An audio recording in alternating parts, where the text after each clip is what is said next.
छूट जाई तो तू ही झेला। भौजी फलवा में छूटल बसेवा केला।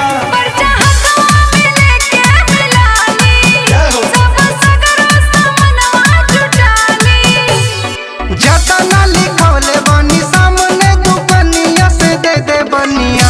भौजी दो बनिया मदन उमेश बनिया।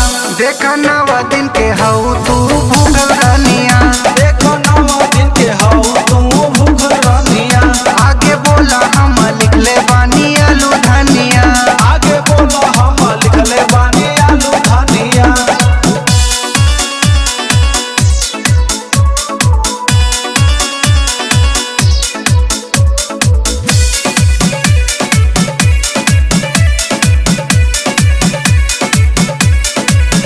चला चौकी पुराई कल सा नरियल चढ़ाई। बैठा देर से पंडित जी